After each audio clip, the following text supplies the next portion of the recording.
লোক এখানে পাবেন না, একটা মানুষ পাবেন না কোথাও যে বলবে যে আমার ফুটপাতে ঘুমানো বাংলাদেশ আমি চাই।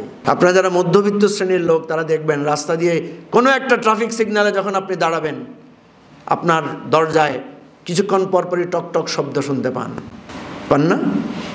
একটা খাবারের দোকানে ঢুকে বের হওয়ার সময় দেখবেন একটা লোক হাত পেতে আছে। সুতরাং এই রাষ্ট্রকে যদি না বদলাই, আমরা এক ভয়াবহ গণহত্যা সামনে আছে। স্বাধীনতার পিতা, বাংলাদেশের পিতা কতজন হইতে চান হাত তোলেন, সবাই রাষ্ট্রের পিতা বানাই দিব, কোনো সুবিধা নেই। না, আমার অধিকার চাই। যেটা জানতে চেয়েছিলেন কেমন বাংলাদেশ দেখতে চাই, আমরা চাই এই শিফটিংটা চাই। বাংলাদেশের রাজনীতি হবে বাংলাদেশকে কেন্দ্র করে। মতাদর্শিক দলগুলো একটা বিপ্লবী রাষ্ট্র তৈরি করতে পারে, কিন্তু একটা গণতান্ত্রিক রাষ্ট্র তৈরি করতে তারা পারে না। এগুলো আমাদের ছোট ছোট থিসিস।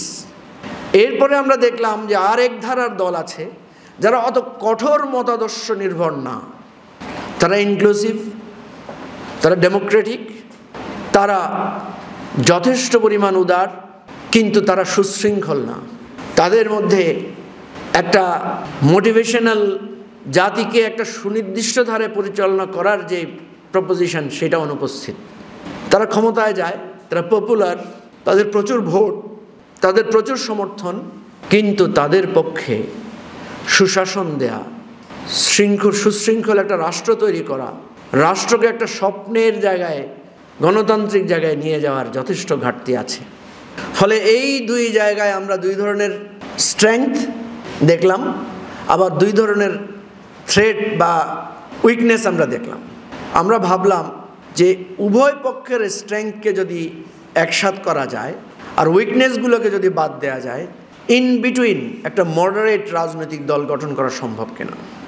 সেই চিন্তা থেকে আমরা ভাবলাম যে আমাদের পার্টিটাকে এমন একটা জায়গায় নেওয়া যায় কিনা যেটা একটা সেন্ট্রিস্ট পজিশনে থাকবে, নট ডান দিকে হেলে পড়বে না, বাম দিকে হেলে পড়বে না, ডান বাম উভয়ের সুচিন্তাগুলোকে ধারণ করা যাবে।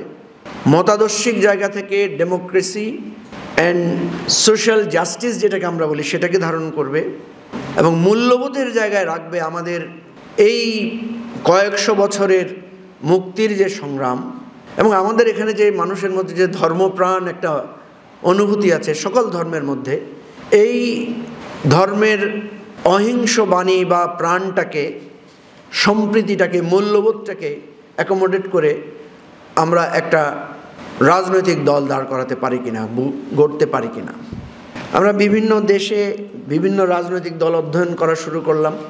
আমাদের সংস্কৃতির সাথে যে সমস্ত দেশের মিল আছে, আমাদের দেশের হিস্টোরিক যে সমস্ত লেগেসিগুলো বিভিন্ন দেশের সাথে ম্যাচ করে, এই ধরনের দেশগুলো আমরা স্টাডি করে দেখলাম প্রত্যেকটা দেশেই এই ধরনের সেন্ট্রিস্ট, সোশ্যাল ডেমোক্রেট ম্যানারের পার্টিগুলোকে আমরা দেখলাম যে তারা সেখানে কম্পারেটিভলি বেটার রাষ্ট্র ব্যবস্থাপনা করতে পেরেছে।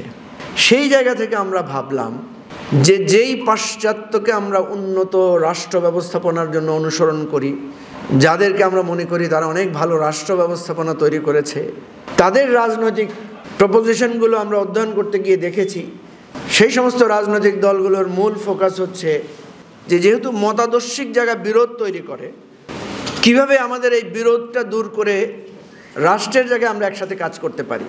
আমাদের ভাবনা থেকে আমরা একটা প্রাথমিক সলিউশন বের করলাম, সেটা হচ্ছে আমরা যদি প্রবলেম অ্যান্ড সলিউশন নিয়ে কাজ করি তাহলে এখানে কোনো মতাদর্শিক বিরোধ তৈরি হবে না। আমরা যদি আমাদের রাষ্ট্রের প্রবলেমগুলো সর্ট আউট করতে পারি, মোটা দাগে কী কী সমস্যা আছে, এবং সেই সমস্যার সমাধান যদি আমরা বের করি, যেমন আমি যদি এক্সাম্পল হিসেবে বলি, আমাদের ঢাকা শহরের সড়ক ব্যবস্থাপনা বা পরিবহন ব্যবস্থাপনার কথা যদি আমরা আনি, এই যে মাহাদি আমিন এখন বললেন যে জ্যামের কারণে আমরা কোথাও পৌঁছাতে পারি না, আমরা টাইমলি জানি না যে কখন গিয়ে পৌঁছাবো। 2 ঘন্টা আগে বের হলে কখনো দেখি আধা ঘন্টা আগে চলে যাই, কখনো দেখি আরও 1 ঘন্টা দেরি হয়। কিন্তু পৃথিবীর বিভিন্ন রাষ্ট্র আছে, তারা কিন্তু ঘড়ি ধরে ট্রেন, বাস তারা চড়তে পারে, তারা জানে এতটার মধ্যে পৌঁছাবে। আমরা যদি আমাদের সমস্যাগুলো ধরে ধরে সমাধানের রাজনীতিটা প্রপোজ করতে পারি, ধরেন বিএনপির প্রপোজিশন কি, ঢাকা শহরের ট্রাফিক জ্যাম মোকাবেলায় বিএনপির প্রপোজিশন কি, ট্রাফিক জ্যাম মোকাবেলায় এবি পার্টির প্রপোজিশন কি? একটু বৃষ্টি হলে ঢাকা বিশ্ববিদ্যালয় অঞ্চল পানিতে তলিয়ে যায়, বিএনপির প্রপোজিশন কি? কিভাবে এই সমস্যার সমাধান করবে? আর এবি পার্টি যদি বলে এইভাবে সমাধান করবে, তখন আপনারা ফোকাস করবেন কিসে? নেতায় ফোকাস করবেন, না কোন প্রপোজিশনটা আমার কাছে বেটার সেটাতে ফোকাস করবেন? কোন সমাধানটা সহজ, কোন সমাধানটা আমার জন্য লুক্রেটিভ সেটাকে ফোকাস করবেন? নিশ্চয়ই পরেরটাকে ফোকাস করবেন। আমরা বলছি যে রাজনীতিটাকে এই জায়গায় solution based and problem identification, এই জায়গায় আমাদের নিয়ে আসার জন্য। আপনি যখন দেখবেন উন্নত রাষ্ট্রগুলোতে বিতর্ক হচ্ছে কার ট্যাক্স পলিসি কী হবে, কে অভিবাসীদের জন্য কী সুযোগ সুবিধা দিবে, কে কাকে দিবে, এটা নিয়ে তাদের মধ্যে বিরোধ হচ্ছে। তাদের মধ্যে এটা নিয়ে কোনো বিরোধ নাই যে এই রাষ্ট্রের কে কোন ধর্মের, কার কি বিশ্বাস অবিশ্বাস, কে ভারতের দালাল, কে পাকিস্তানের দালাল, এটা নিয়ে তাদের মধ্যে কোনো বিরোধ আছে? শুনেছেন কোথাও? নাই। তাদের মধ্যে বিরোধ হচ্ছে রাষ্ট্রের পলিসি নিয়ে। তো যেটা জানতে চেয়েছিলেন কেমন বাংলাদেশ দেখতে চাই, আমরা চাই এই শিফটিংটা চাই। বাংলাদেশের রাজনীতি হবে বাংলাদেশকে কেন্দ্র করে, যানজট মুক্ত বাংলাদেশ, দারিদ্র্য মুক্ত বাংলাদেশ, ফুটপাতে লাখো মানুষের ঘুমানো মুক্ত বাংলাদেশ, দুর্নীতি, মাদক, এই যে আমি যেটা বলেছি ওই যে মেয়ে লম্বা হইতে হবে, মেয়ে সুন্দরী হইতে হবে, মেয়ে ভালো বংশের হইতে হবে, মেয়ে উচ্চশিক্ষিত হইতে হবে, আমি ধরুন পাত্রী খুঁজতে যাই, অনেক কিছু চাই। আমরা সেরকম একটা বাংলাদেশ চাই। আসলে একটা লোক এখানে পাবেন না, একটা মানুষ পাবেন না কোথাও যে বলবে যে আমার ফুটপাতে ঘুমানো বাংলাদেশ আমি চাই। আমি প্রায় সময় ভাবি এটা এই জেনারেশনের নাই, মাহাদি ওই জেনারেশনের নাই, এখানে এক দুজন আছেন, সালাউদ্দিন ভাই আছেন জেনারেশনে। আমাদের জেনারেশনে আমরা যখন ছোট ছিলাম তখন আমাদের স্যানিটারি টয়লেট ছিল না বেশিরভাগেরই, এবং টয়লেটগুলো ছিল বাসা থেকে অনেক দূরে। এইভাবে অ্যাটাচ টয়লেট সিস্টেম ছিল না। গ্রামের লোকেরা বলতো যে ঘরের ভেতরে টয়লেট থাকলে তো ঘরই দুর্গন্ধযুক্ত হয়ে যাবে, অপবিত্র হয়ে যাবে, এই ধরনের একটা ধারণা ছিল। ফলে টয়লেট রাখতো অনেক দূরে। আমাদের জেনারেশনে ছোটোবেলায় দুইটা অসুখ বেশি হতো, এটা একটু পেটের অসুখ আর একটা হচ্ছে চুলকানির অসুখ। হয় নাই এরকম নাই, তো রাত বিরাতে পেটের অসুখ হলে টয়লেটে যেতে হতো। যেহেতু বাসা থেকে টয়লেটগুলো দূরে, প্রত্যেক সন্তানের সাথে মা হারিকেন নিয়ে ওই টয়লেটে গিয়ে দাঁড়িয়ে থাকতো, কারণ ভয় পাইতো, দূরের টয়লেট তো। আমি ভাবি ফুটপাতে যে লোকটা ঘুমায়, তার যখন রাতের বেলা পেটে ব্যথা উঠে, কে তাকে টয়লেটে নিয়ে যায়? সে কিভাবে তার এই প্রাকৃতিক এই কষ্টটা এটা সারে? আমি প্রায় সময় এটা লোকদের সাথে শেয়ার করি। আপনারা কি কখনো ভেবে দেখেছেন? আপনার জীবনে বহুবার এরকম ঘটনা ঘটেছে, রাতের বেলা আপনার সিরিয়াস হেডেক, মাকে বলেছেন, বাবাকে বলেছেন, ভাইকে বলেছেন, আপনার মাথায় জলপট্টি দিয়েছে, আপনাকে ওষুধ এনে দিয়েছে। ওই যে লোকটা রেল স্টেশন শুয়ে আছে, তার যে চরম মাথা ব্যথা, কে তাকে পেইন কিলার এনে দেয়? জ্বরে যখন তার গা কাঁপে, কে তাকে মাথায় একটু জলপট্টি দেয়? আমরা সেই রাষ্ট্রের নাগরিক, আমরা আমাদেরকে নিয়ে ভাবি, আমাদেরকে নিয়ে চিন্তা করি, কিন্তু একটাবারও কি ভাবি তো ওই লোকটা কেন চুরি করবে না? ওই লোকটা কেন আপনার গাড়ি থেকে গ্লাস খুলে নিয়ে যাবে না? ওই লোকটা যে দিনের বেলায় কলার ধরে আপনাকে বলছে না তুইও এই রাষ্ট্রের নাগরিক, আমিও এই রাষ্ট্রের নাগরিক, তুই 10,000 টাকার, 20,000 টাকার, 50,000 টাকার মোবাইল ফোন ইউজ করস, আমি সকালবেলা 10 টাকার নাস্তা খাইতে পারি না কেন? এই বৈষম্য রাষ্ট্র। ওই লোকগুলো সবাই এসে যদি আমাদের কলার ধরে, এই রাষ্ট্র কি টিকবে? বলেন টিকবে? লোকগুলো একদিন হঠাৎ করে এসে যদি গুলশানের বাড়িগুলো আক্রমণ করে বলে যে তোমরা গুলশানে থাকবা আর আমরা ফুটপাতে ঘুমাবো, এটা হইতে পারে না। একটা গুলশানের বিল্ডিংও আস্ত থাকবে? আমাদের শহরে মানুষগুলো, আমরা যে গাড়ি চালিয়ে ধোঁয়া ছেড়ে দিয়ে, ওদের মুখের উপর ধোঁয়া ছেড়ে দিয়ে পার হয়ে চলে যাই, ওই ধোঁয়াগুলো যে তারা ইনহেল করে, ওই মানুষগুলো যদি একদিন বুঝতে পারে যে তাদের এই বায়ু দূষণের জন্য আমরা দায়ী, একদিন যদি জেগে উঠে, এই রাষ্ট্র টিকবে? থাকবে না এই রাষ্ট্র, কারণ ইমব্যালেন্স হয়ে যাচ্ছে। আপনারা যারা মধ্যবিত্ত শ্রেণীর লোক, তারা দেখবেন রাস্তা দিয়ে কোনো একটা ট্রাফিক সিগন্যালে যখন আপনি দাঁড়াবেন, আপনার দরজায় কিছুক্ষণ পরপরই টকটক শব্দ শুনতে পান না? একটা খাবারের দোকানে ঢুকে বের হওয়ার সময় দেখবেন একটা লোক হাত পেতে আছে। খুব কম জায়গায় দেখবেন ভিক্ষুক নাই। সুতরাং এই রাষ্ট্রকে যদি না বদলাই, আমরা এক ভয়াবহ বিপ্লব সামনে আছে, এক ভয়াবহ গণহত্যা সামনে আছে, এক ভয়াবহ ইমব্যালেন্স আছে। এখনও আমরা হয়তো টের পাচ্ছি না। পৃথিবীর তাবৎ ইতিহাস দেখেন, বিপ্লব হয়েছে সেভাবে।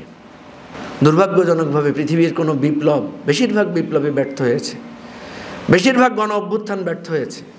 আমি সেজন্য বলি যে এবারে আমরা যে গণ অভ্যুত্থান বিপ্লবের কথা বলছি, খুব বেশি আশা, খুব বেশি স্বপ্ন আমি দেখি না।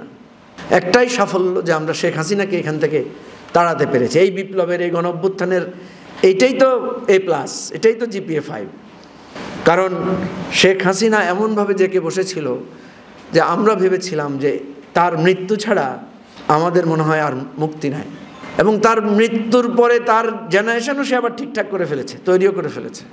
ফলে একটা সময় ভাবতেছি সে মরলেও তো লাভ নাই।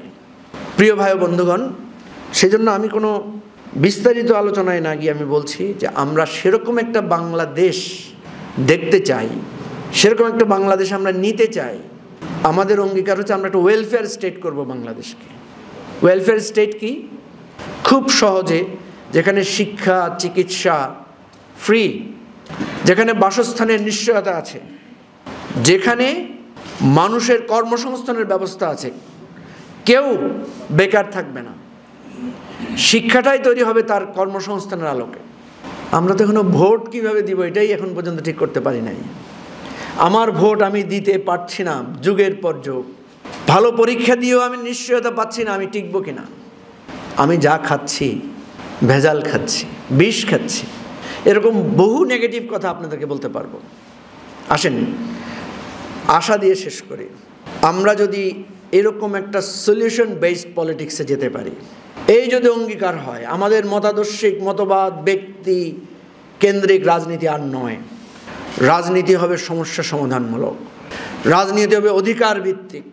আমরা সবাই বলবো যে আপনি কোন দল করেন, স্বাধীনতা কি করেছেন, আপনাকে 100 বার সালাম।